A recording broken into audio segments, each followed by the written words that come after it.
Good afternoon. This is Eric Brotman from BFG Financial Advisors in suburban Maryland. And you are here for the Loving Your Work Again Frameworks to Renew Your Enthusiasm webinar. I'm here with Aaron Velky. Aaron, I'm going to let you introduce yourself formally first. I'm going to put your mug on the screen so everybody can get to know you. And I think I'm going to put your mug on the screen if my screen is working. There we are. Look at that. The bow tie and all. You've got me outdressed. Go ahead. You introduce yourself to our audience, please. Well, good morning, Eric. I'm so excited to do this with you. Good morning, everybody. I realize on the East Coast, it's already afternoon time, but here in Arizona, it's morning. My name is Aaron. I'm the creator, founder of Get Out of Your Own Way and the designer of the Living Vision program, which you're going to learn a little bit about as we go through today. Excited to be here and help you find love, find joy, find something that you might have noticed is missing. As we march towards summer, I think it's easy to lose your passion and fire for work, and I'm thrilled to be here to help you find it again. Well, Aaron, I'm excited to be working with you on this. I also think finding joy in our work is important. For those folks who don't know me, I've been the CEO of BFG Financial Advisors for 22 years, been a financial advisor for 32 years, and have helped a whole lot of people reach what retirement looks like for them. And we try to redefine retirement, not as an absence of work, but as an absence of needing to work. Financial independence being a big win, but being idle and not having things that you love to do, not such a big win. So as much as work can be a grind, let's see if we can find ways to make it less so, particularly for self-employed and entrepreneurs, but frankly, for everybody. So I'm going to flip ahead here. And Aaron, I know you're going to kick us off with the Living Vision conversation. So why don't you get started, and I'll pitch in as we go, and we'll lob back and forth. Sounds great. Well, I'll take you guys back to a time. I've run my own business for 10 years now. I'll actually be celebrating a 10-year anniversary this coming weekend, Memorial Day weekend. And you'd think that 10 years of running your own business, everything is great, and you never lose fire and you never lose passion. But it's happened to me multiple times. And each time I've gotten to a place where I don't want to do what I'm doing, I have to recognize and pause long enough to spot the pattern. Over many instances of this, what I've learned is that the things that burn me out are chasing and really grappling for something that I want at the expense of what I love. And so the way I think about burnout is this. Burnout is the contradiction between my goals and my values. And man, I get so excited about the idea of building a vision, building a business, building adventure into my lifestyle, and building something, an enterprise that can fund that. But I've also had it cost me my fitness, my health. And so deep down, I really believe that losing joy in our work comes from misalignment. We're using our time for the wrong vehicles. And as an entrepreneur and someone that's self-employed or someone that's deeply embedded in a small business, it almost is important to shed and level up multiple times and continue to reiterate and rebuild what brings you joy and weave it back in. So when we start talking about joy, there's a couple of different ways to look at that. I love the fact that you're beginning with the tasks, the to-dos, the things when you wake up in the morning and it feels like you're nothing but a laundry list of stuff to check off so you can quit for the day. That is a dreadful way to spend our existence. It really is. You're not really enjoying the moment. You're not even in the moment. You're just trying to clean the to-do list. It's like going grocery shopping. You've got a list of 12 items. You haven't really looked around or thought, hey, that would be fun. You just hit the 12 items so you can get out of there as fast as you can. And I think sometimes we rush through our days that way. So how do you light us up differently, Aaron? Well, that's a great metaphor, thinking about the grocery store. I do not like going to the grocery store, so that really aligns with me. Me neither. As little as possible. As little as possible. So, yeah. I think that the calendar is a great place to show us where our priorities are, right? If I look at your calendar or my calendar, or if you listening wherever you are, if I assess your calendar, I can spot where your priorities are. I can see, are you at your kids' baseball games? Are you dealing with one-on-one clients? Are you doing sales calls? Are you managing the team? Are you fielding, a series of challenges personally that you're not necessarily going to talk about? But the calendar is a great place to start. And what I feel has changed my life is the ability to control my calendar. That's why we started business in the first place. And yet it's easy to get lost in it and get stuck in this domain in our head of like, no, it has to be this way. So rewriting your calendar can open a whole lot up. And you cannot replace a cup full of water with a cup full of lemonade until you dump some water out. So we've got to dump some of the water out. We've got to get some space on your calendar. We've got to create some freedom. And if you really want a place to start that's tactical and crunchy, before we get into the bigger themes that might come from today, it certainly is a good place to look. I love that. Bill Gates was quoted as saying, "Busy is the new stupid." And I think there's a point in time where a full calendar feels like you're working an honest full day. Yeah. And if we don't build in those times for thought, for planning, for reflection, for breathing, I think we're making a mistake and running from things. And I'm so guilty of this, Aaron, that I'm hoping I can walk away from this hour with a couple ideas from you anyway, because my calendar feels like it's so full that I don't have 20 minutes to spare ever. Again. And that's not healthy. It's not healthy to stay, particularly for friendships and relationships that you want to cultivate. I mean, I certainly am with you with the baseball games or the Broadway shows or the different stuff you do with family, whatever your family's into. I never want to miss the big moments in my daughter's life or anything like that. And I do make time for that. So I give myself sort of a B minus rather than an F because I do that. But in terms of the work, your calendar will control you unless you control it. Yeah. And so trying to figure out how many hours in the day you're really going to allow for focus time and how you're going to have some time to maybe not be so task burdened or so regimented. I think it's important. I like to have a rhythm of the day, a rhythm of the week, even a rhythm of a year. And so I love this idea. Um, so let me share a framework with everybody that I know you and I have talked about at length, and these feel like competing interests, and they don't have to be.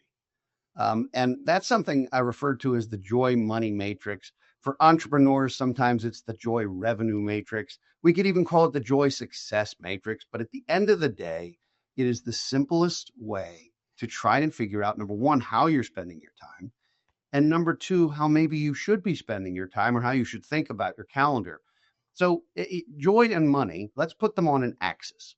Okay. So let's put them on an axis where the vertical axis is joy and the horizontal axis is money. So as you can see, you wind up with 4 quadrants.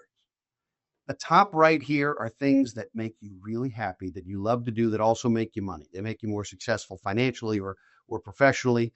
And so that's a quadrant that we're going to spend as much time on as we can, because those are the things that, professionally speaking, will not only make us more successful, but they add fuel to our tank.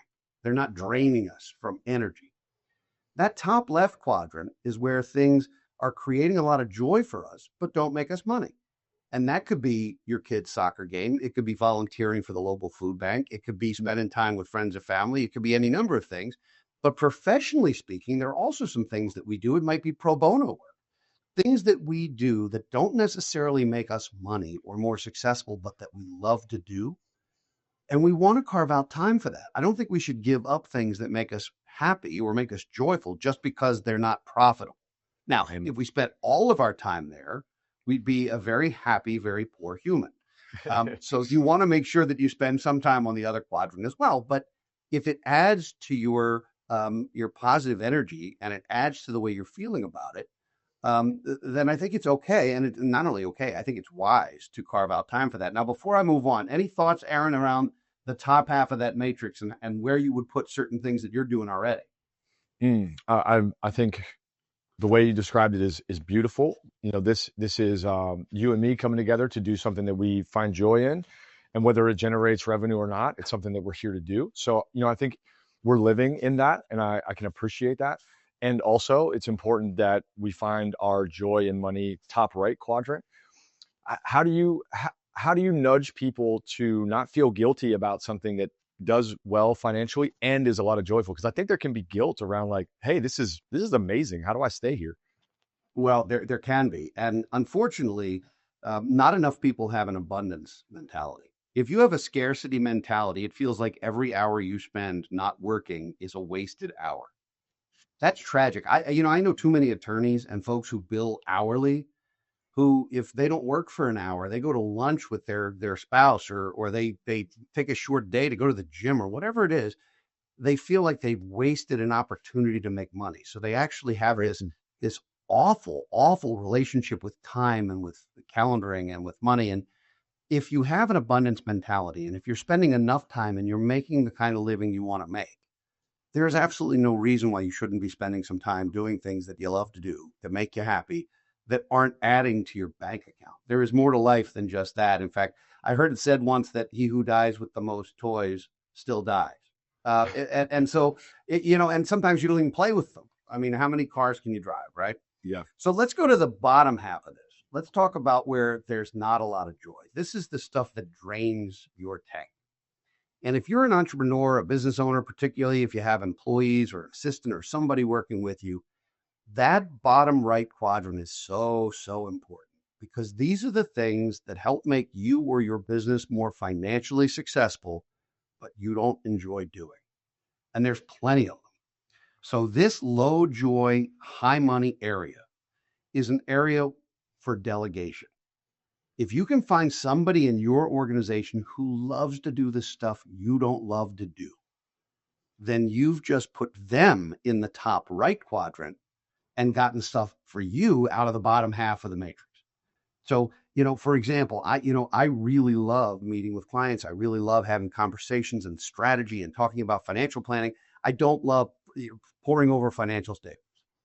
But if I have somebody in the office who loves to crunch the numbers and look at the financial statements and study the portfolio, and we can come together, then some of the things that I don't necessarily love to do, but that we need to do that help make us more successful, can be done with someone who is smiling through it rather than dreading it.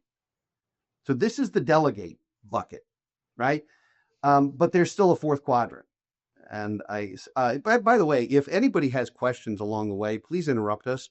Sarah Losey's in the background, and if you type a question into the bottom right corner, she'll be glad to interrupt us. She does that to me a lot. Aaron will get used to it, but you can interrupt us anytime you want to. And she and I are both changing the slides right now, so she's better at it than I am. But let's check out this other quadrant. Sarah, I'm going to pass you the baton. You're better at this than I am. There's a quadrant in the bottom left. There we go. Low joy, low money. This is, getting your emissions tested for your car, right? This is your continuing ed that you're forced to do, or your 2-hour ethics day that you're forced to do, or things that you just have to do.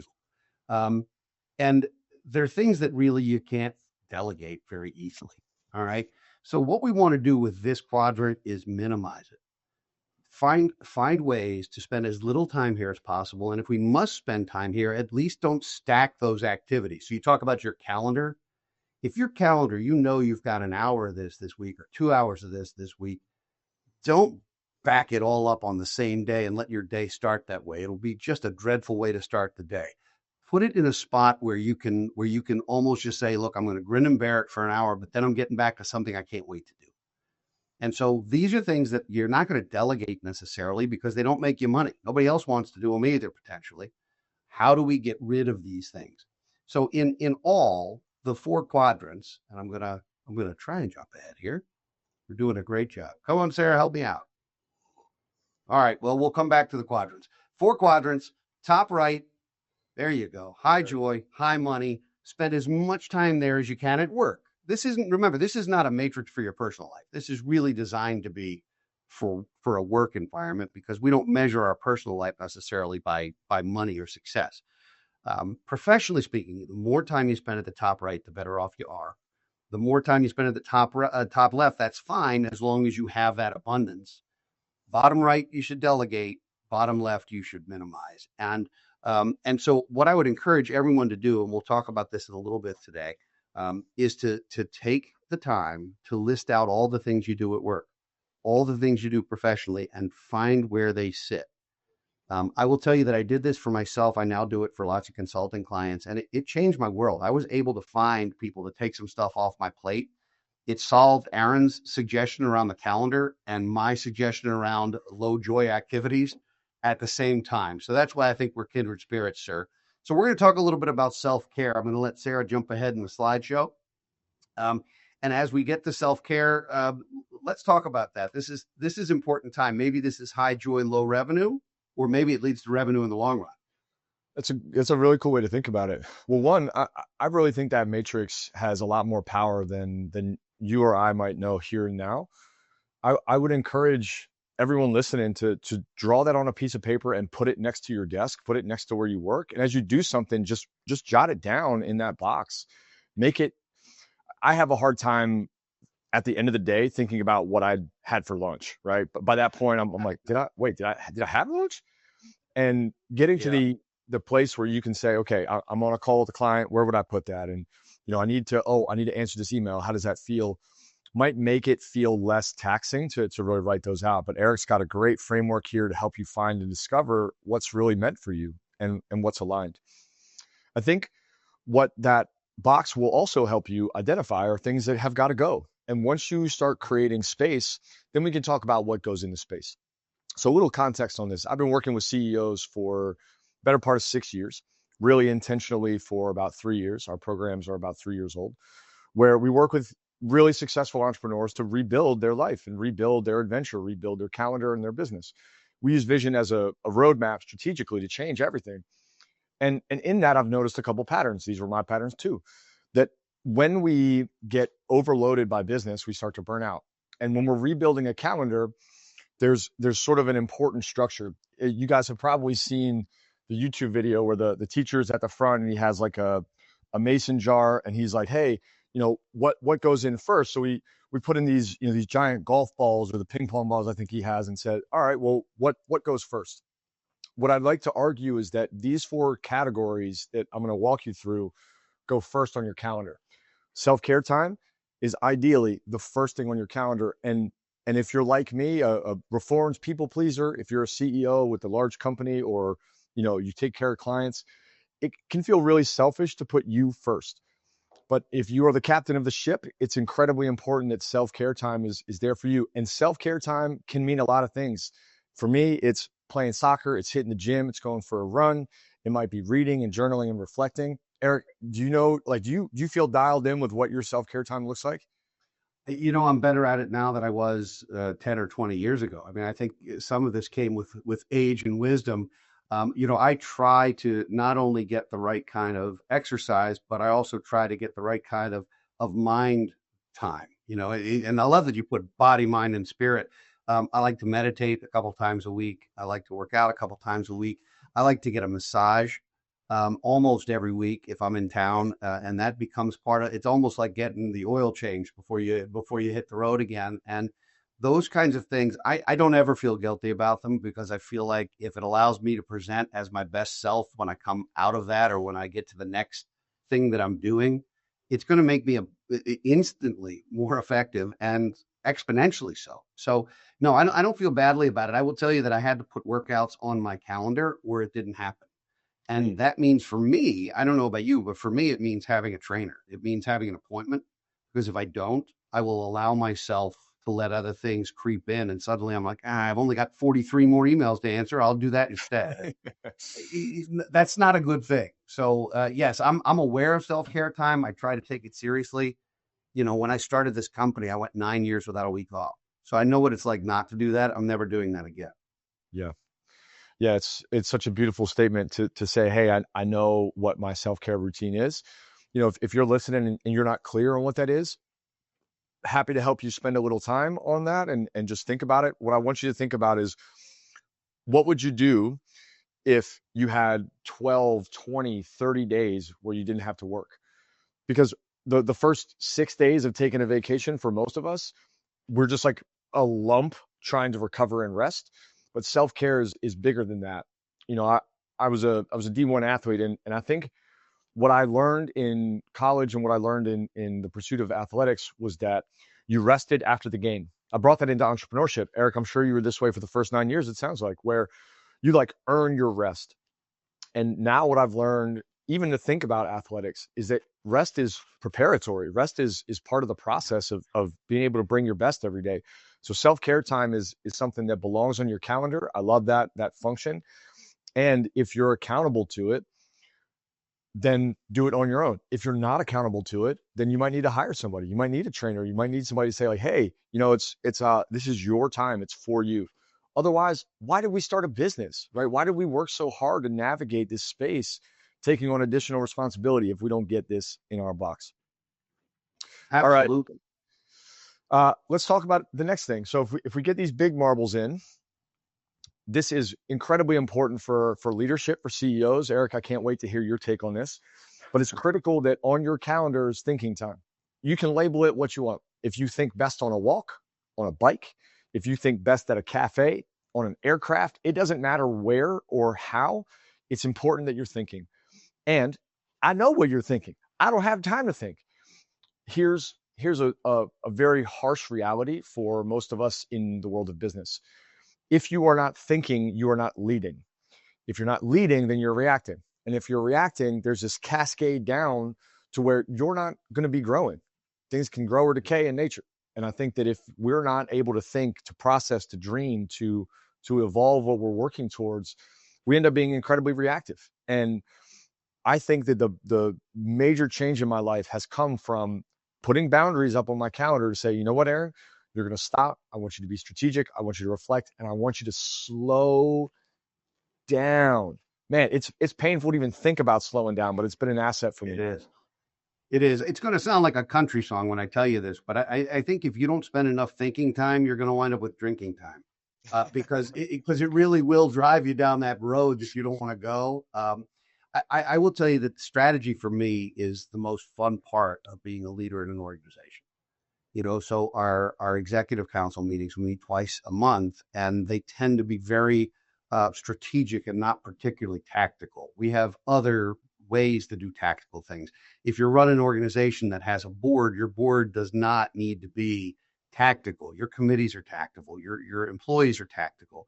This is a time for strategy. So for professional strategy, for us, it means regular quarterly retreats. It means annual planning summits. It means semi-annual planning updates. It means having accountability partners. We actually assign folks or allow people to choose an accountability partner at the office. And mine, she and I have breakfast once a month, and we alternate sort of whose turn it is. And that's where we're talking about not only our strategy for what we're doing for ourselves, but reflecting on how successful or not successful we've been at doing those things for a while. And we keep each other accountable. And anytime you do it over breakfast, it's a pleasure. And my accountability partner is awesome. She's a very important part of my month, of my work. So I think having enough time to strategize about what's coming, but also to allow yourself time to think about what's happened. I once had an executive coach who said I was a thoroughbred, Aaron. She said, "You're always running at full speed." And I said, "I think that's true, but I'm not sure I'm always running in the right direction. So I don't know where I'm going, but God, I'm going to get there fast." And that is a great way to burn out. And I did it for a really long time. And now, if we can allow ourselves this, to me, this is a privilege, but it's also something that's an imperative as far as I'm concerned. I love that. Actually, I'm gonna draw something because I think we're clocking okay on time. Eric, I think you'll relate to this too. Sure. As leaders of an organization and as thoroughbreds, right? I think most of the individuals that are going to listen to this, you're probably clocking 150 miles an hour at all points. So we have this model that we draw often for leaders. We call it the paradox of speed. So speed kind of works like this. On the left side, we have our production, or you could say the value of our activities. And on the right side, we have our speed, or we could say sort of like the number of things that we're doing, our output. Well, all of us are trying to find this spot, but the faster we go, the lower we end up back here. It's sort of like the joy matrix, where it's like we're moving really fast. And most of the people that we meet, if I had to take a gander at where people are, they've built their career going so fast, getting faster and faster and faster. They eclipse the point where they're at peak, and they think, and this was me, I think that if I just keep going faster, eventually I'll get back to production, and I end up down here. And the only way to get back to high production is to slow down. And like this little chasm here, this sweet spot here in the channel, requires us to completely rewrite our definition of like go faster. Like the major fallacy I found myself, Eric, was if I just work harder, I'll fix it. And then I'm reactive all the time. And the lesson I've learned sort of the hard way is I need to slow down and I need to aim. I'm not trying to hit these targets in business like Rambo. That never works. I need to really, really be patient and aim for my target. You do strikingly remind me of Sylvester Stallone back. There's that. And so I look at your graph and I think two things. Number one, I'm glad I'm not still doing either algebra or trig. But number two, I think there's a law of diminishing utility. And Yep. there is that point where the extra effort no longer creates better results. You think about the folks who run a marathon, and my marathon, for anybody listening, is a 5K. So, but for those people who are really distance runners and run a marathon, you don't break out in a dead sprint. Now, I know there's some people who Yeah. are world class who can sprint literally for 2 hours and win. I'm not talking about those folks. I'm talking about most of the humans who, if they start out in a dead sprint, they will not only not finish the race, they may very well hurt themselves. So there's a benefit to the pacing of almost anything we're doing, and to have it be sustainable and accretive and not disruptive and destructive, I think becomes very, very important. And so I love that graphic. I also love the board, which I want one. But that's the board's amazing. I have this beautiful backdrop, but no board. I can't write on that. So good stuff. So we started with self care. Now we're talking about thinking time. What's next? Well, I find that every CEO that I've ever worked with is the most prolific and excitable conversationalist about their business. They are the attractive energy, especially when they're unafraid to go meet people.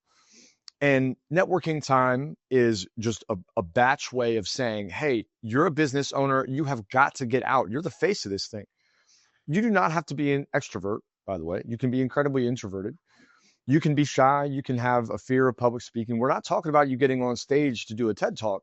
What we are talking about, though, is that there has to be introductions to new people in your world about your business. And if that networking time means you're at an event, great. If that means you just go to a cafe where your avatar, your clients might hang out, then I think that's fair. But networking time is representative. And when we start to put it on our calendar and say, hey, I'm going to go out and I'm going to talk about what I do, I'm going to share with the world what I do, a really interesting feedback loop gets created. Now, as I talk about it, I see the result of people maybe being interested in it, or customer acquisition going up, or my energy feeling better. And then I'm more excited to go talk about it. And if I could go back in time and tell young Aaron this, there were weeks, sometimes months, where we were so focused on building that I just felt like I was locked in a tower. And I was as trapped in the castle as anybody else that has a job. And networking time is a core component of how we as business owners get to talk about our business. Eric, I'm sure for you, talking about what you do, the other person in the room is like, oh my God, he's so excited about this. I don't even know what he's selling, but I really want to be a part of this thing. It sounds amazing. Well, I'm reflecting on each of these areas naturally as somebody who's been in that C-suite for a long time, trying to figure out where I'm thriving and where maybe I could use some work. And self-care was something I started horribly and I've gotten better at. Networking is the kind of thing that I instinctively did a lot of early. And so, I figured especially when you're growing a new company and maybe you don't have so many customers or clients that you're really that busy in the day-to-day throes of it anyway, you have time to go out and shake hands and meet people. And so I've encouraged folks, particularly new professionals, but it's never something you should stop doing. You just change the way you do it. It modifies. But I would tell professionals to go and join various organizations, associations, industry folks, non-industry folks, geographic folks, even hobbies, whatever it is where you're going to meet people in a favorable way. And to the extent possible, get on membership committees or volunteer to be involved, not because you're being superficial. I mean, don't go volunteer for a charity for something you don't believe in. Find something that you really feel passionate about and spend the time there. And you will allow people to see you sort of in your natural habitat as yourself, rather than maybe what you look like when you get to work and you put on whatever your uniform looks like. Yep. We sort of have guards up. If you're a fireman, you're not hitting everybody you'd meet with a hose. You're only doing that when it's appropriate, when you're at work, when you get the helmet and the gear on, kind of thing. You're dressed for work. Um, when early in my career, I was in every organization in this area I could come up with, including, this is a great story. I was the only male member at one time of the Executive Women's Network of Baltimore. There were 400 women and me.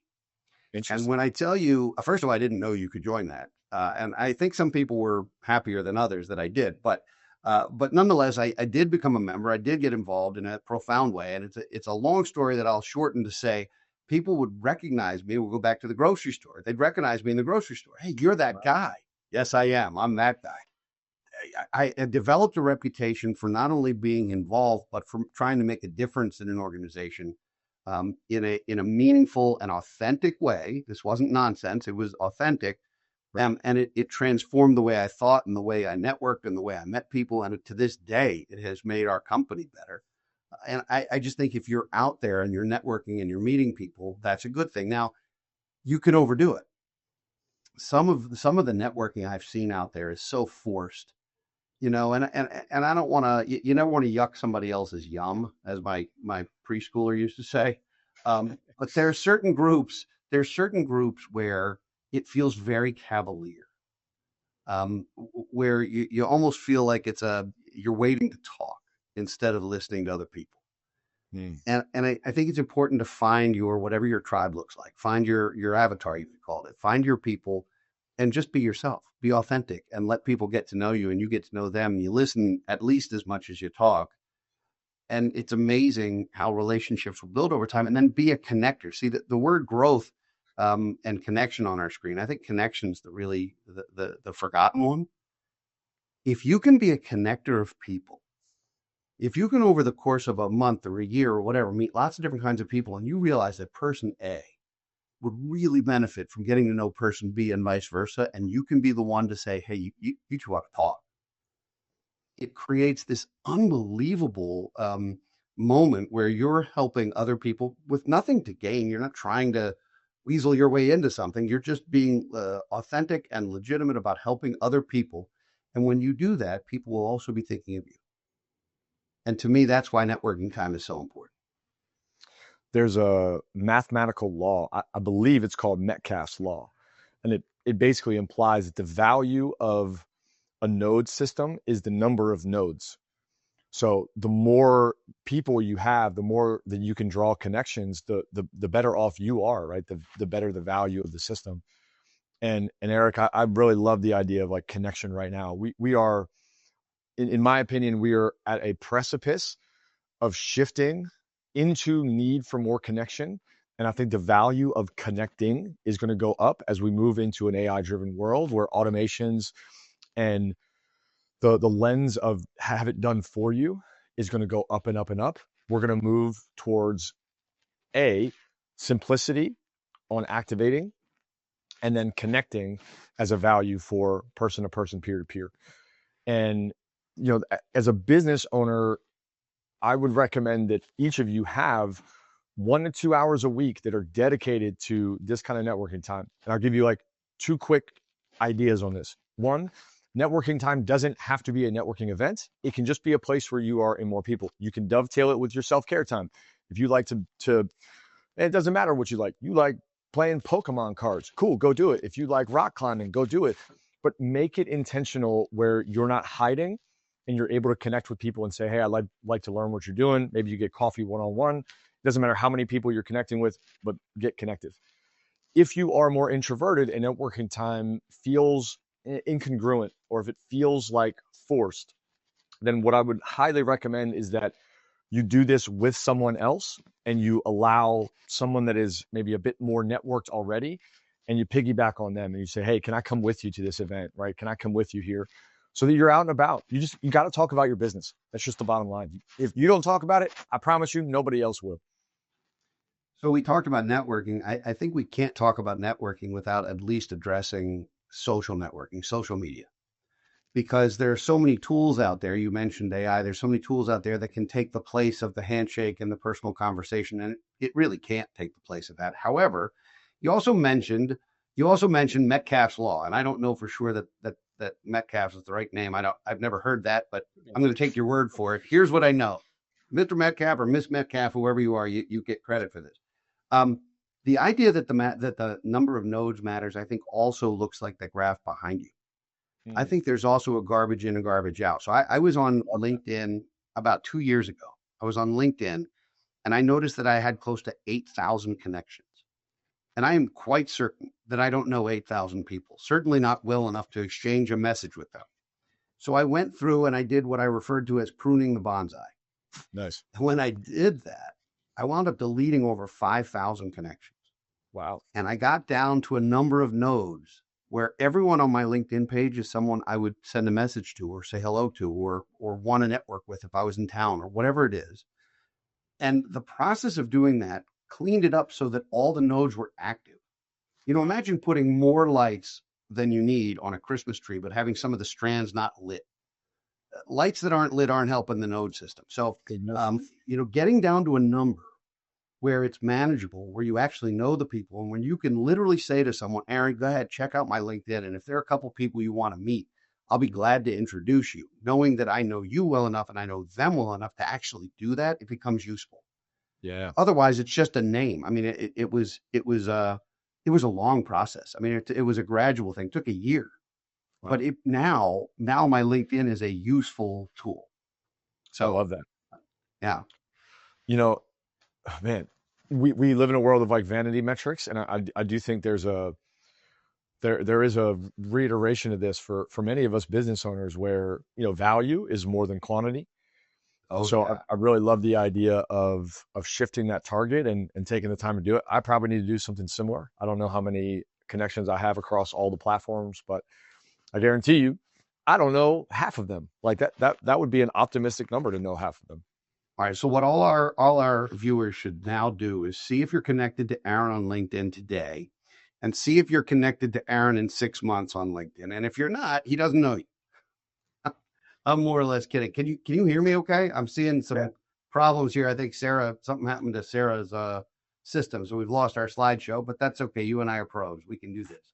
Yeah, it's Um, easy. I know there's a fourth component to this, but I did just want to say while we were talking about this sort of this LinkedIn idea and this connection idea, that figuring out ways to use this to benefit multiple folks. To me, you can calendar this. This is part of your networking. You don't Yes. have to go to a you don't have to go to a place to have breakfast and break bread with folks. You could just spend the time and spend an hour and connect with 10 or 15 or 20 people you haven't talked to in a while, maybe, and say, hey, what are you up to this year? What new projects are you working on? How can I be a resource for you? Hmm.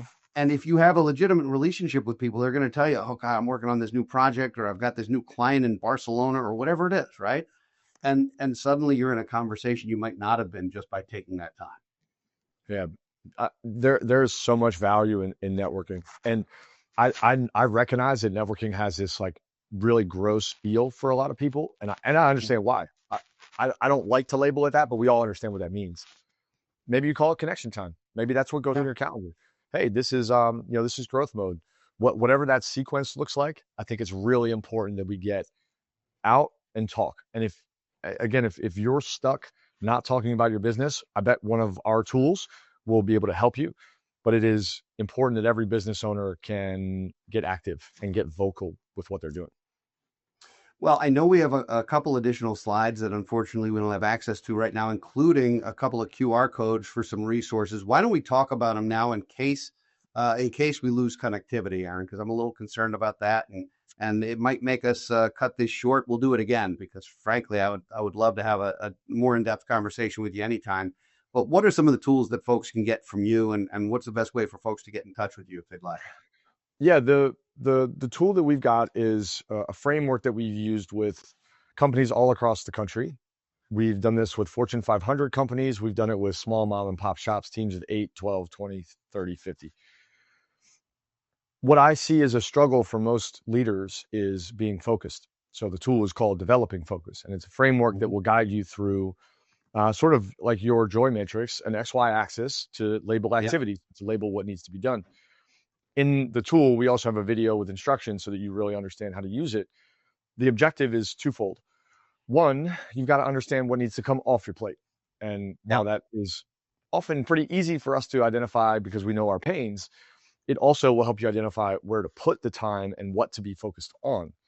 I think that distraction is a fascinating concept because what distraction feels like for most people is I'm doing something low value, very aligned with your Yep. matrix. Okay. But that doesn't necessarily mean we know what we're distracted from. Because if you're doing something you love, you're not distracted. If you're doing something to avoid what you want and avoid what you are excited about, then you are distracted. There's something to be distracted from. And Mhm. this tool is going to help individuals really go through this framework and land with, I know what to be getting off my plate and I know what to be putting in.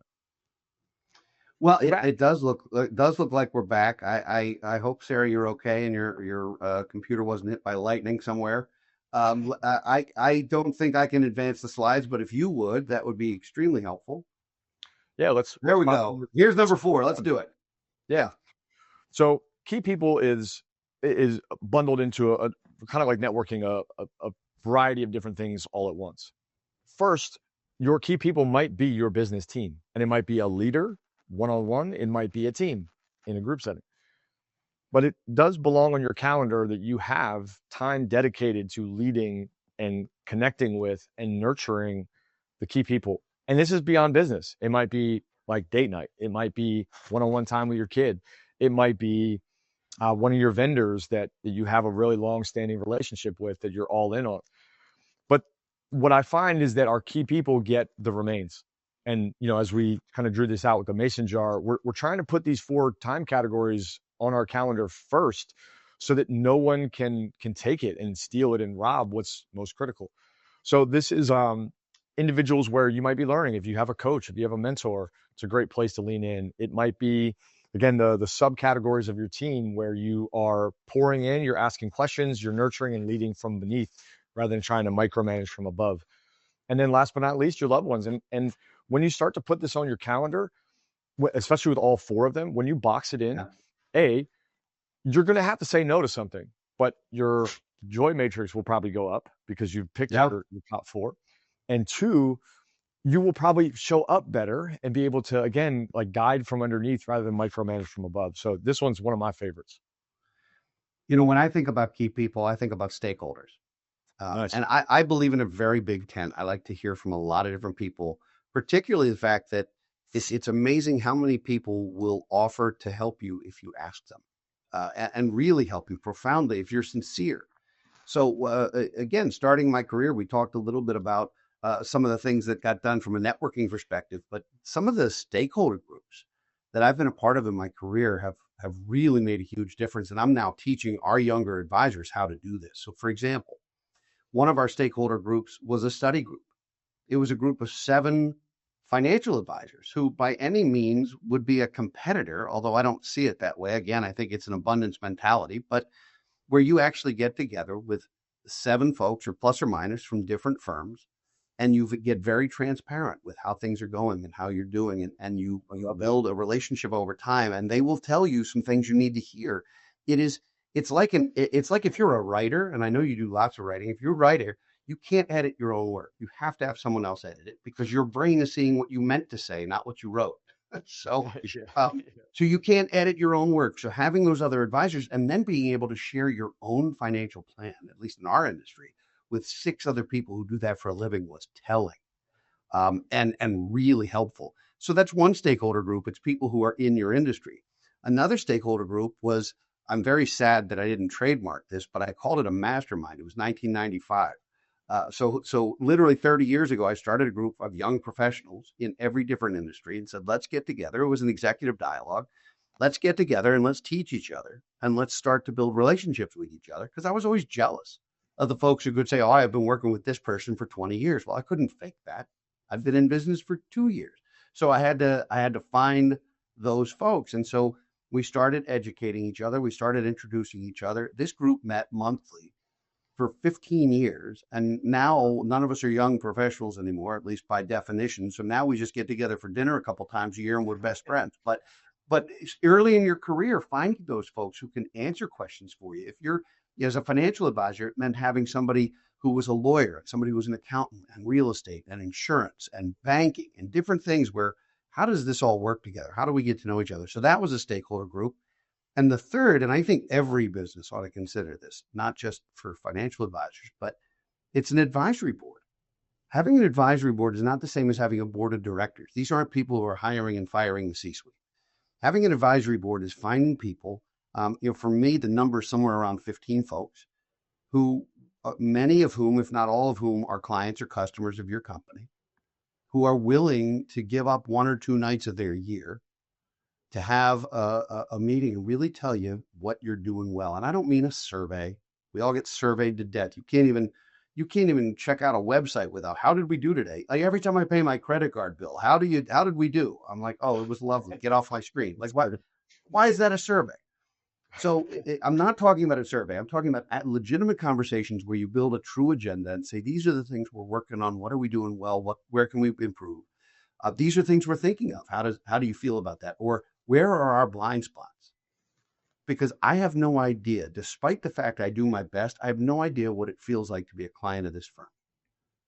My wife comes in and we meet with a different financial advisor, and I put on my husband hat and my client hat, but it's still what I do for a living. I still instinctively know what's coming. It's hard to know what it's like to be your own customer, your own client. So if you can find people who are willing to not only tell you what you need to hear, not what you want to hear. I mean, I don't want to feed everybody so they can tell us how great we are. I want to improve. This isn't a boondoggle. This is legitimately help us get better, help us get better for you, and then be our advocates, be our cheerleaders. That's so good for business, and that's not unique to our industry. Any industry can do it. So when I think of key people, I love that you've got mentors, you've got members of your own team, or we're subsets, and of course our families or other loved ones, best friends. But I also think there are certain groups we can get in, and it builds kind of a big Venn diagram of all knowing each other. And if you do that, you wind up with an enormous tent. And at least as the thoroughbred, and we talked about how I want to run at full speed, at least having some people to go, you can run, but please don't run that way. This is the better way. A little bit of guidance. A little bit of, here, give me some guardrails, will you? I think that becomes useful. So anything else on these 4 elements for you? No, the guide from here is really about, if you've got all 4 of these on the calendar, especially if you just clear your calendar, I highly recommend everyone, look ahead 4 weeks, 6 weeks, whatever your time threshold, it might be 6 months, and get to a place in your calendar where it's empty, and then put these on there, because it takes time to transition where your calendar is operated differently. We force clients to do this in a 2-week time hold. So we're like, hey, starting 2 weeks ago, or starting 2 weeks from now, clear your calendar, put these on first. And the thing that comes up is like, Aaron, whoa, like this is totally different. I have to get rid of a lot to make this happen. And that's where the next really like framework that you brought up too is like, okay, if these are first and foremost the most important things for you, then the second and latter, they've got to go. And what you'll see on the next couple of slides are just some pieces of wisdom to help activate this. You're going to have to think about, like, if you don't love your work days, if you don't really have these 4 pillars mapped out, then okay, then we need to make some changes. Once you have these 4 in, then you can start to say, what do I love? And how do my days look? And where do I want to put this networking time? If you have the afternoon slump, maybe that's the time for self-care, right? Yes. We don't have to engineer our days like we're robots in a factory. You can work from 9 to 12 and then take off and be gone for 90 minutes while you do lunch and work on you and then come back. So really, you like designing a calendar to where you love what you're doing. Those 4 things have to be on there, but you can put them where you like. It's going to open up a whole lot of reverse engineering, because now you get to say, what kind of work do I love? What kind of day structure would I love? Where do I see my kids? Where do I see my missus? Where do I see my friends? Where do I see all these individuals? And how do I build around that? This is great stuff. I will tell you that at 6 a.m. I am still very much sleeping. There are some people who like to get up at 4:30 and start their day. I am not that human. Yeah. You only do that because you're on the West Coast. It's already 7:30 somewhere. But for the rest of us, that just makes no sense. But you gave me a total panic attack moments ago where you said we start 2 weeks out, like clear everything. I'd have to start somewhere in the spring of 26. And maybe that's part of the problem. Maybe I may be busy as the new stupid, and maybe that's part of the problem. But to be booking things 6 or 9 months out, or to be able to say, hey, what are you doing next summer? Yeah, I might as well walk up to you and go, "Hey, what's February of 2032 look like for you, Aaron?" It starts to sound stupid. So, all right, let's switch the slide. Go to the next one because now we're going to talk about how to do this, how to do the reverse engineering, what to do, and what to stop doing. Right? This is a really simple decision tree, and you start at the left and we go right. I'd say that by addressing the calendar, by really leaning into the joy matrix, the joy money matrix, what you're going to see is that things have got to be cut. And the way that we go about cutting is by assessing left to right. So we say, hey, can I delete it? If the answer is yes, it might be in that bottom left corner of the joy money matrix. Okay, cool, chop it out. But there are things that we can't necessarily delete. And so the next criteria is, can we automate it? Can I use a system? Can I use a support structure? Can I use a tool? Can I find a way to take this from an hour to 5 minutes? And I think automation for most people, the thought is like, well, let's go to tech. And there are ways to use non-tech systems. There are ways to use people. There are ways to use skills that just make a big, daunting hour-long block on the calendar really small. And if the answer is, you know what, Aaron, I can't automate this. If you're going back and forth on booking calendar times, cool. Maybe you need Calendly. Maybe you need a booking software. If you can't do that, then the last option and the final option is I'm going to delegate this out. And just that sequence really helps me when I think of, look, this is a core function of the business, but it is draining me. I love that matrix because it really helps me identify like this is destroying my energy. I'm not feeling fulfilled or excited. And this is just a simple math for people. We joke about it. We call it dad mode. You don't have to be a dad, nor do you have to be a guy to think about dad mode, but delete, automate, delegate. As a CEO, can you go into dad mode? Can you really structure this? So it's interesting. I'm picturing the quadrants of the matrix, and I'm actually picturing this along that bottom rung because this is really all of these three are ways to handle the bottom half of that. Yes. So I think the Matrix might wind up with 5 boxes by the time we're done. I may steal some of this, or maybe we can co-brand it or have some fun with it. But I love this idea that there's a spectrum of solutions for doing things that don't bring you joy. Mm-hmm. Can you get rid of it completely? Can you find a way to automate it, or maybe just make it more efficient, make it shorter, or can you delegate it to another human? Like there's a whole spectrum of ways to get rid of the things that aren't bringing us joy, that don't make us happier at work. I think that's kind of a big deal. All right, let's shift slides. We got about 7 minutes left. If there's some questions from anybody, please put them into the chat box. We have two different deliverables for you that are free. The first one, Aaron, you want to talk a little bit about this exercise? Yeah. So we sort of got a little bit into it. This exercise is a quadrant system, and what you're going to do is identify where your major focuses are. You're going to find your distractions, and you're going to find what matters to you. As a leader of the business, you have, in my opinion, two primary responsibilities. The first is to play big, to raise the ceiling of the business, raise the ceiling of what's possible, raise the ceiling of the team. And this exercise will help you identify what that is. We just call that playing big. The other thing that you've got to do is you've got to make sure that you are at your best so that you can raise the ceiling. Those are your two primary responsibilities. Raise the ceiling of the business, aka lead, be the tip of the spear, and then take care of you so that you can lead. And obviously there are other responsibilities, but this tool will help you identify where your focus needs to be, because all of us have a lot of things on our plate. And then two, you're going to need to know what to delete, automate, and delegate. And this tool will give you all the things that you need. It's got a video instruction where I'm on the board mapping it for you. So really very done for you in a matter of fact. We do this workshop all over the country. We've done it with hundreds of companies at all different levels. And we've done it with teams. We've done it with just the CEO. We've done it with our coaching clients. I know that this tool works, and I know it will make you uncomfortable. And that's okay, because I'm not here to make you comfortable. I'm here to make you better. And if you want to love your work again, I think developing focus is a great place to start. Excellent. So take your phones out, get those QR codes. This recording or the recording of this webinar will be available and be sent to everybody who's here today. So we'll make sure that you get a copy if you missed it. The next slide is another deliverable, and this is just a real simple joy money matrix exercise where you can start figuring out how to plot this. Aaron mentioned leave this beside your desk and just make notes as you do various things. This is a way to figure out what you should be spending time on, how you should be dedicating your energy, what's filling your tank, what's emptying your tank. Aaron, it's always so much fun to work with you because at the end of the day, I think we're saying some of the same things, but very differently. Your framework is elegant and professional and helpful, and I think we could definitely put some things together that would be especially profound and helpful to C-suite executives and their teams and all these kinds of folks. So I hope folks will check out both of these deliverables. I believe there's one slide left. It might be disclaimers and disclosures. It's not. It's our mugs. Again, the bow tie. Sarah, were there any questions in the chat box from anyone? If we'll be happy to answer them. We've got about 4 minutes before we need to be off the air. Sure. So the first question, going back to the delegate topic, how are you supposed to find those people to delegate to if you don't currently have them?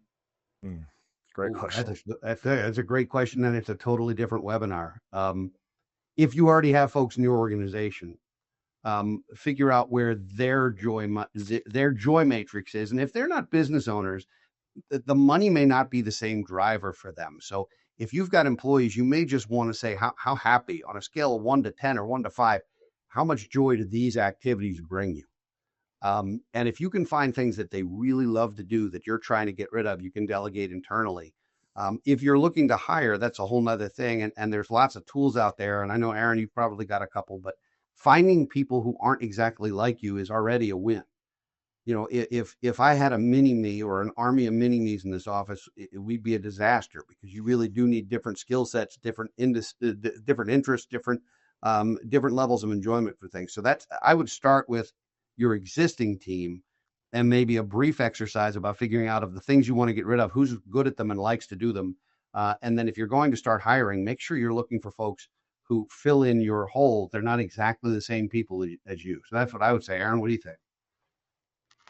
It's a great call. Yeah, start internally. If delegation is a tremendous skill. It takes practice, it takes time. If you are unable to spot that inside of your business, then there's plenty of sites you can go to for contractors, for VAs, for individuals that can help you part-time. I'm a big advocate of, start small and then expand a role or expand a task. The thing that you might have to recognize in your business also is that delegation happens like a cascade. You might have to take something off someone's plate and assign it elsewhere so that you can continue to give them work that they are thrilled about. So there's a lot. We could do a whole 9-hour webinar workshop on delegation, but I think starting internally and then looking for like small ways to get a task done is a great place to start. All right. Well, I'm happy to put together a workshop with you. I'm not doing a 9-hour webinar. Too many hot lights right in my face, but we could do it in a room. We could do some work. We could do some work groups and have some fun, but I am not doing a 9-hour webinar. No one is watching that, including me. All right, Sarah, anything else as we wrap up today? One more question I think we have time for. How do you get your partners on board with some of these changes? You want to take this one first? Or you want me to? Yeah, go ahead. The place that I always begin is questions and curiosity. So if you are, whether it's a business partner or a personal partner or your significant other, the likelihood for us as leaders is to say, this is where we're going, you're on board. And that might work in an employee relationship. I don't think it's the healthiest way to go about it, even in that dynamic. But it is worth sitting down and saying, hey, what matters most to you?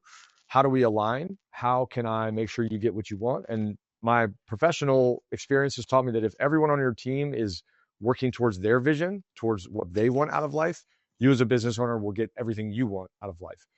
So taking the time to ask more questions is a great place to align first on an objective. And then you can sort of steer the ship in a way that matches their style, their needs, their professional aspirations, and make sure that they get what they want while you do the same. Before we wrap up, I'll just give one extra thought on that, and that is that if in our situation where we have a number of members of our executive team, not everyone went through this exercise, but I did, and I explained it to them, and I said, this is what I'm doing. I'm going to ask for you to be supportive of the work that I'm doing to make myself better, and I'm going to ask you to talk about the results with me. Did it make me a better me in terms of working together? Did it create good output? Did it create good outcomes? And I think what what happened over that period of time was the answer was absolutely yes. I think I prefer to be able to say, look, I'll be the guinea pig. I'm going to do this, and I want you to hold me accountable for it, but not to sort of force people to do something they may not want to do. So, Aaron, this was awesome. We are out of time. Our email addresses are on the screen. Please, if you have interest in getting in touch with either one of us, please do. And Aaron, I look forward to working with you again in the near term. We got lots more to talk about. Thank you, everyone, for tuning in. We are so grateful for your time, your attention during the middle of the day. And Eric, I can't wait to figure out ways to add more value to the people that need some help finding love in their work again. Let's do it. We'll talk soon. Take care, everyone. Bye now. Bye.